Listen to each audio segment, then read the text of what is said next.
Nongshim with that because they're running a Samira comp. They need to get advantages early. The Orianna pairs really well with Duckdom's Samira here in the early to mid game. But after that, if they fall behind early, as they did in the previous match, or previous game, excuse me, then it could be a big issue, I think, for them. Yeah, it'll be interesting to see if they can at least even go even in the start of this game number 2, because game number 1 was Showmaker showing a lot of mid-priority, kind of having his run of the map, and every other lane going equal or ahead. And so we'll see if they have any other way to come back in this one. I think Bay going back to his Orianna is a good comfort pick. A lot of pressure onto Peanut once again. He needs to somehow out-jungle Canyon, try to get the bottom lane ahead, I would say. Try to make sure that Rich can have some kind of leash up in the top side and that he doesn't just have to play restrained, as you were mentioning. So it'll be interesting. I think there's a lot of comfort on the side of Nongshim. We'll see if they can do it jumping into game number 2. You know, a bit greedy with that timing, but he's able to get away.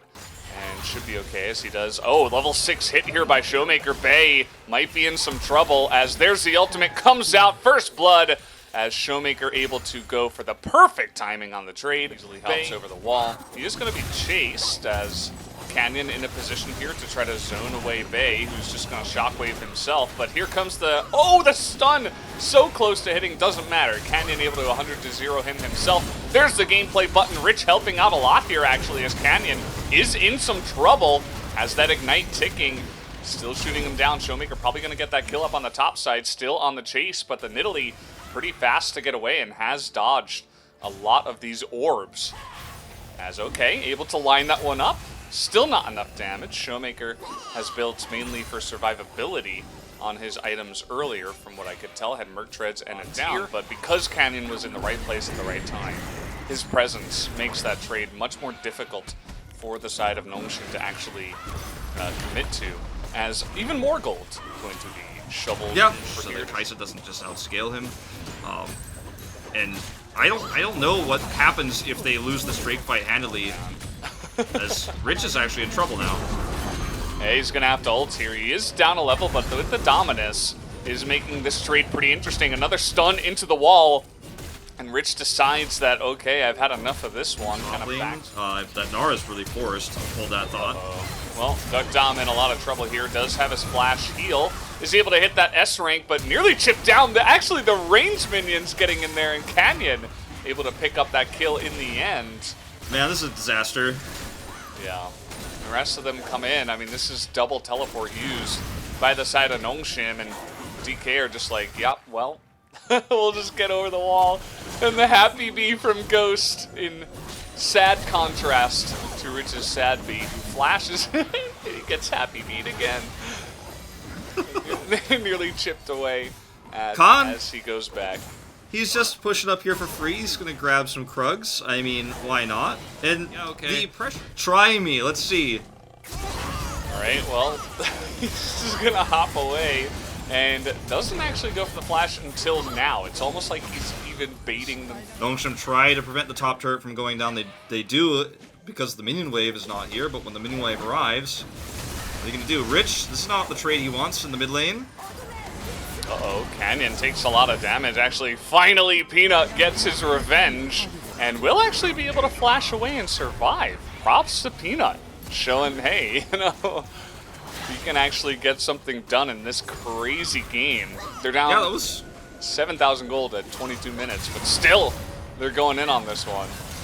Yeah, it was a really nice stopwatch from him as well. Or Zonia's, I think he has completed now, I believe. And it was actually a little bit of Rich power there, kind of baiting that exchange. Meanwhile, Damwon Kia still have a push that's strong on the top lane. You see him. And okay, Showmaker is going to have to flash away from this one. He's got an angry Croc on his back right now. As okay, Rich may be extending a little bit too far there, as he really wanted to pick up that kill, but now Canyon getting caught out here once again. Duck Dom moving very far down the lane. Solar Flare goes incredibly wide. And now they're just a little bit too spread out. Khan gets the full wrap around from the right side of the map. And looks like he'll just be content of the Nidalee Uh-oh. Bay, I think he's just dead. Okay, that's a nice shockwave. And he is pretty fast, but Khan not going to give up on this one. He's got another boomerang, and that's going to be the end of Orianna, as he is now 0-3. Used his flash to make sure. Hoping for it. Take a look at the mid lane while this is happening. I mean, yeah. it's like they're just hunting.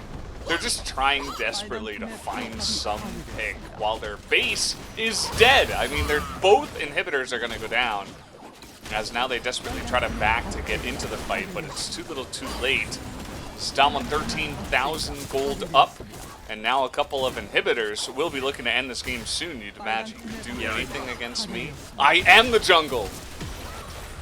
He proves that once again here tonight. What a beautiful game from Damwon Kia. See that massive scatter the weak hit like 3 or 4 people there, Showmaker.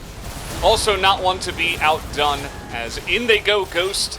Just gonna press that RQ and get a bunch of damage for himself here on the backside of this game. But this one was a stomp. It was not close. It was a 2-0 here for Damwon Kia. And there's really not much else to say. There was no hope in this one for the side of Nongshim at any point in both of these games, as they even dived the fountain for some. Right? There's really nothing else to say about that, as Khan did in just a mind-blowing amount of damage on Gnar. And it's just because he was always seemingly part of the action, whether he was the one, you know, harassing the Renekton, or the one diving, or the one getting...